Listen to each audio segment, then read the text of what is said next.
My name is Braul, and I'm an educational developer here in CTL. And together with my co-worker, Gianmarco Visconti, who's an educational technologist, we're going to talk about and showcase interactive tools that you can use with your live classes to increase engagement. But before we get started, I just wanted to give everybody a heads up that we're going to ask everyone to participate with a couple online tools. Just a little later on, Gianmarco is going to post some links in the Zoom chat window. So if you could open up that window now, if it's not already open, that would be great. So getting students involved in your live lectures is a real challenging task. So it's pretty clear from the educational research that when students are involved and more engaged in the learning, they do develop a deeper understanding of the content and the concepts being taught. So this has been well established in the research. So we're probably all familiar with the idea of moving students from a passive learning mindset to more active learning, or from, as instructors, from being the sage on the stage to more of a facilitator. Now, the concepts, these two concepts are closely related in that engaged students have an increasingly active role to play and have more responsibility in the active learning environments.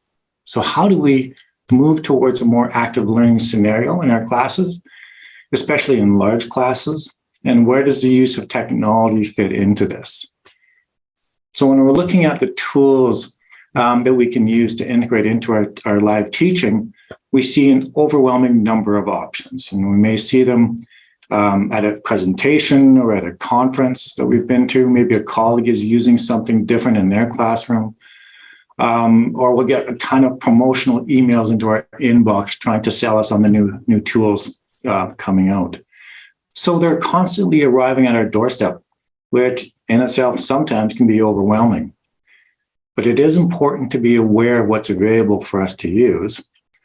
But we do have to be careful with not letting the technology dictate what we are going to do in the classroom. Now, this is called technocentric thinking.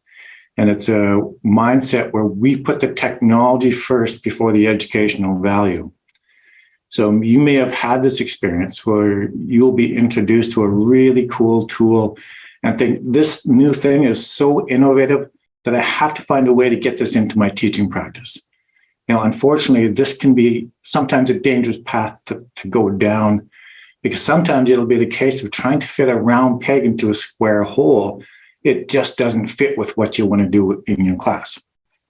So what we should be starting with is our educational goals, our learning objectives, or an educational problem or issue that we see come up in the classroom quite often. And then we look at the different kinds of technology that could assist us in achieving our goal and solving the problem. Now, for example, maybe you've taught a course several times before, and you've noticed that a certain concept in your courses, students just aren't picking it up very well. So the lectures and the slides and the readings still leaves a gap in the students' learning for many of the students. And this is where you can ask yourself, okay, is there a piece of technology that can help clarify or allows me to develop a learning activity to help address the problem? So in this case, we're placing the educational objective before the technology itself, and then seeing where the two can blend together and work. So you're probably going to be familiar with both of the tools, the kinds of the tools that we're going to present today and showcase. But what we want to emphasize is not necessarily the tools themselves, but how and when to use them in live classes. And we're hoping that through this, short little discussion, that you're going to have some inspiration of how you could integrate these into your teaching environment. So the first tool we're going to demo is polling software. And I am pretty sure that most people are familiar with or have used polling software as a participant or as an instructor. And we're going to use one called Mentimeter. And there's lots of different options out there. Poll Everywhere is another really popular one. And ePoll is one that is free, and it's embedded in our Google suite of tools. But we're using one called Mentimeter. So So to get us started, if everyone could click on the link in the chat menu that Jean-Marco is going to post in there. There it is. Thank you, Jean-Marco. If you could just go in and take a moment to answer that question, that would be great. Now, because it's such a short presentation, we're only going to spend a couple minutes on that. If this was in your classroom where you had more time and you're delivering this to students, you'd give them 5 or 10 minutes to answer the question. But just for our purposes, if you can quickly go in and kind of answer that question there. So as a word cloud, this is great. The bigger the letters, the more responses that's getting. 3D Anatomy, Google Forms, that's great. Top Hat. Yeah, Zoom poll, that's fantastic. Jamboards, that's great. Okay, this is really good. So feel free to keep on putting in some answers there. That's fantastic. So polling software, you can really start to engage your students into the lecture. If you can post something like this onto the screen, students are going to be pulled into the teaching part of the class. They're going to feel part of it when they're actually adding their ideas and they're seeing their ideas presented on the screen. So there's a bunch of different ways that you can use polling tools in your class. You can get their collective feedback on of the group on certain topics, and that's what we did here. We kind of wanted to get a sense of, okay, all the participants in this session, what's their experience level with polling software? So from here, I could take these results and I could use these as a springboard and a discussion points to move forward and talk about certain things. Now, even some of those ones that are smaller that we only see like Top Hat, that's great. And CSL, some of the smaller ones, maybe people aren't aware of those, and we can use those as discussion points to move forward and get some more information. So generally, kind of collecting feedback on the group to see where they're at. You can also use polling questions at the beginning of a class, for example. If you wanted to, let's say, review some things that were done in a previous class, and you want to find out, well, how much of the content did the students pick up? So this is a formative assessment piece that you can post up some quick questions and get a kind of a sense of how the students did with the previous content. And you can do it also at the end of your lecture as well. Once you go through the content, you can see how students really picked the stuff up and were they engaged and listening. So you get a sense of where they're at after the lecture. And the last one is, which we've kind of touched on already, is a springboard for further discussions. So the further discussions can be in the class. If the content you're talking about kind of lends itself, it can be in the class. But maybe you want to do something like this, maybe a word cloud, and you can now say, okay, go off to eClass. You have an online discussion there to kind of further that discussion and to take it there. But this is a really good start to get students thinking and engaged in the content and get their ideas out there. So these are just a few ideas. Start with your educational goals. You can use your creativity to develop and design polling questions and activities that will help your students learn. So this particular question that we asked here was mainly to introduce the idea of the polling tool. It is to gauge everyone's comfort level and hopefully get you thinking of some different ways you could use it in class. So that's the polling tool. So I'm going to pass it on to Jean-Marco now, and he's going to kind of highlight a different kind of tool to use. Yeah, we're going to take a look at Padlet, which I saw a tiny little Padlet on our word cloud. So I know someone is familiar with it. But I also saw some people that use Jamboard. That seemed to be popular as well. And Jamboard is pretty similar to Padlet as well.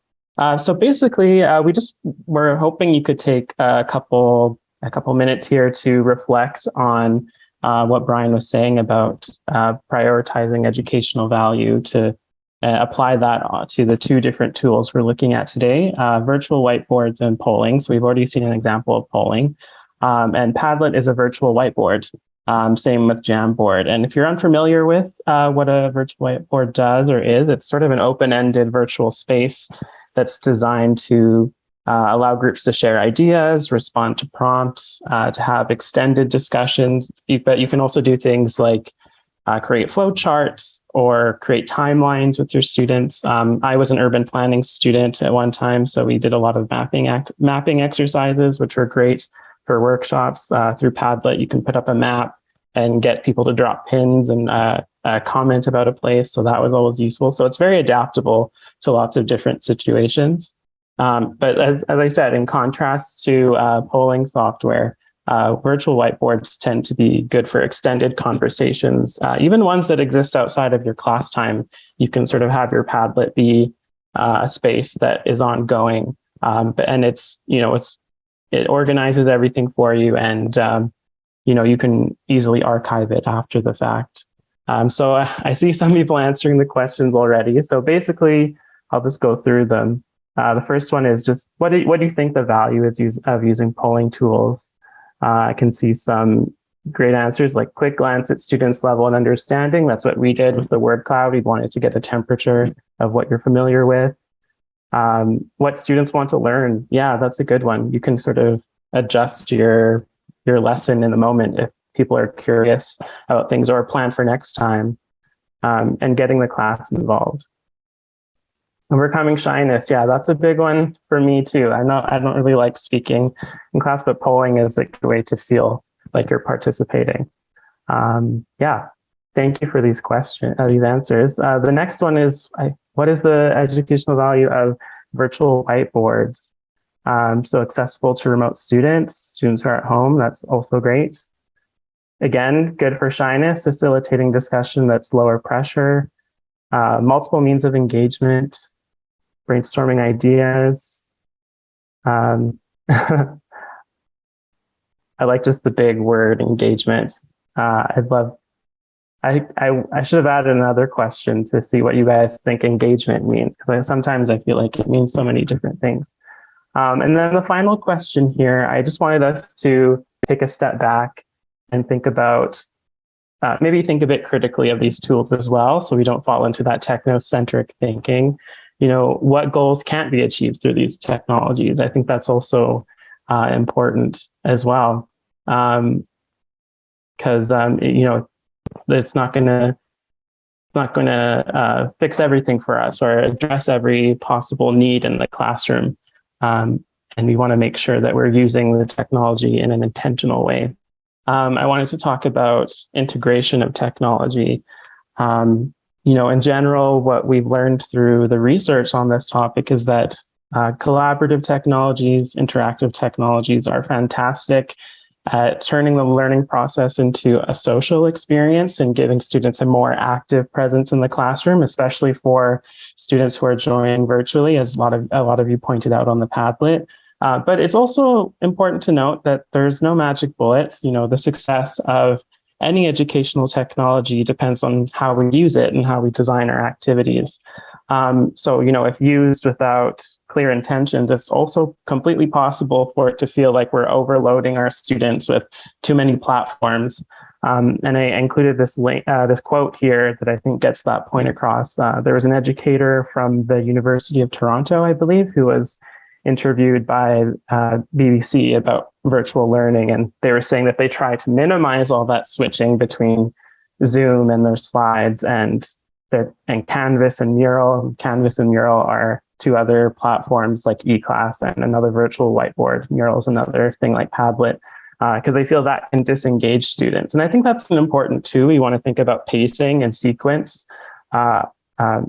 And are we able to explain the technology before we use it during class time? So it's a balance we're trying to strike between breaking up extended lecture time and introducing new tools. So I think that's important to keep in mind as well. And then just as a final thought, Bryan and I talked a lot about what we wanted to give as a takeaway for this session. And we decided we didn't want to dictate what you should use. You don't have to use Padlet or Mentimeter. I think what's more important is that we leave you with a framework for evaluating technology for the classroom. So you can ask the right questions about whether or not it's suitable to your needs as an instructor and to your students' needs. So I've put together a handout that goes into some of these points of reflections more in detail. Essentially, the way I see it is there's course structure considerations and pedagogical considerations. So to summarize, is the technology adaptable for your class size?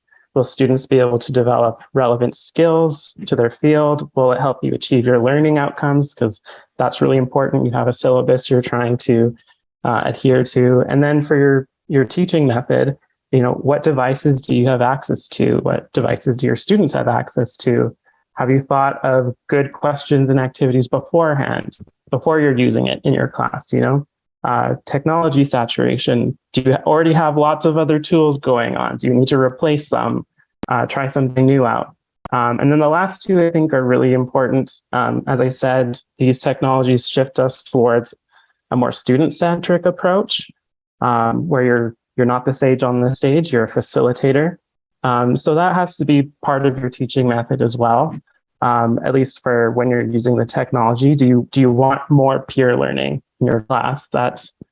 These technologies can be great for that, but it might not be what you want or need for every situation. And then finally, experimentation, and in brackets it should say "and failure." But what I mean by that is that going back to the idea of there's no magic bullets. A lot of this is just trying it out and reiteration. Sometimes we'll be met with indifference. Sometimes we feel like we won't get the reaction we want from our students. And that's okay. Like, we can be confident that we can adapt to that and maybe rethink how we're using it in the classroom. It's a good thing to experiment a little bit and see how it goes.